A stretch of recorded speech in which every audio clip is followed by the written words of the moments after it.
Hey Joshi, how you doing? I'm good. How are you? Good. I'm good. It's hot, man. It's red hot. We have like 40 degrees almost. So we're keeping the windows closed with the air conditioning. Hopefully they will kick in at some point. Hopefully. It's not kicking in yet. So what we're going to do now, we're going to go to my primary school where I did my P1 to P5, and we're going to back to the origins, and I'm going to show you how to manage money, how to manage budgeting, how to manage finance, some financial literacy. Now all these things, unfortunately, nobody mentioned this to me or to anybody else that I know. Not even in primary, not even in the secondary school, not even in college, not even at the university. Now you have to learn everything by yourself, with mistakes of course, and even then you can arrive easily at a stage, age, for example 40, 50, 60, without that financial literacy, so without that financial knowledge. Let's take for example mortgages. Nobody tells you about mortgages unless you're starting to buy a property and you need to apply for a mortgage, and then you don't know anything about mortgages. So what we're going to do, we're going to talk a little bit about how you can leverage your knowledge, your money, and your time.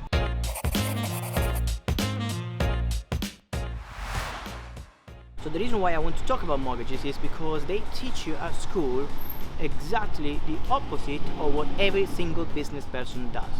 For example, you have a mortgage, you need to pay off your mortgage as soon as possible. So that's what they teach you, right?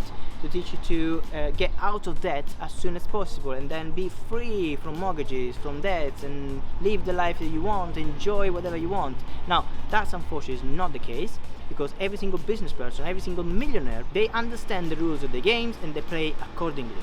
So, for example, mortgages are leveraging your money for a very cheap rate. Let's say, for example, how much is your mortgage on your residential house? Let's say, for example, you have 1.5% or 2% or even 2.5% interest. So you're paying back your mortgage with a 2% on average interest, right? Now, if you were to take the same amount of money on a loan, not on a secured loan on a property, how much would they charge you? They would charge you minimum 7, 8, 9%, right? So basically the same amount of money, because it's a secured loan, it's on a property, rather than an unsecured loan without a property, they charge you 3-4 times the same amount. So what you can do, you can release equity from your house if you have equity.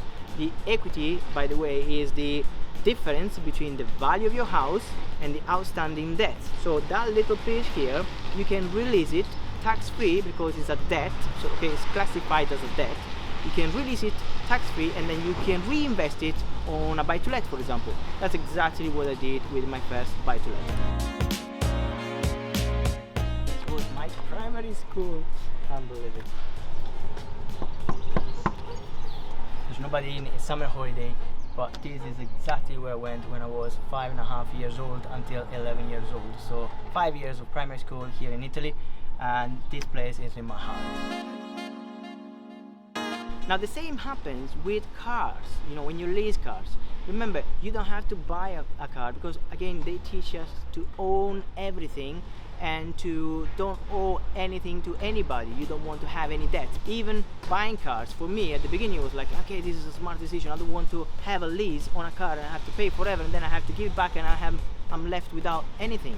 Now, in reality, what you can do, you can lease the car. It's a business expense, okay, so you can offset against your income, but not only that, after 3-4 years that you're leasing the car for a cheap rate compared to buying the car and losing the value, you can change the car with a new car. So rather than paying the balloon payment at the end and then being left with a 4 or 5 years old car forever, or whatever, how long it lasts, then you can redrive a new car. Now, how about time? How can you leverage time?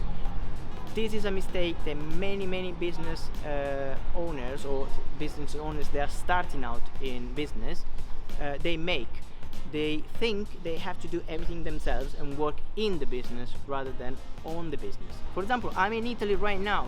My business is running in Scotland, in the UK, and I have a wonderful team in place. They're running the businesses, because it's not just one, it's several businesses with me remotely, and they're doing a brilliant job because I'm trusting them with my life. I'm trusting them 100%. They can do a better job than myself. At the beginning, I thought I can do a better job than anybody else because I care, because I have a passion, because it's my business. When I understood that when you pull yourself out of the equation, your business can run a lot better without you. Because if you get sick, what happens? Your business shuts down.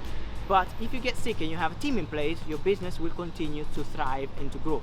So that's what you need to learn. You need to learn exactly the steps on how you can pull yourself out of the equation. And this is exactly what I teach to my students in the Stepping Bricks Academy. Now, I hope this has been useful. This is a very, very delicate topic.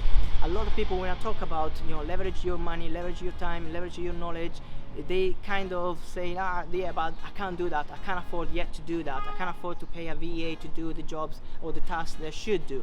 You don't have to do anything of these things. You can leverage these things because people are skillful on the topics that you want to run in your business. So trust the people working in your business because they are part of your business. They're not members of your business. They are your business. You need to trust them with your heart. So I hope this video has been useful. If you want to know more, just click like, subscribe, comment below what you want me to cover in the next video, and I'll do it for you. See you in the next video. Bye bye for now. My name is Giuseppe Paladini, founder of Stepping Bricks.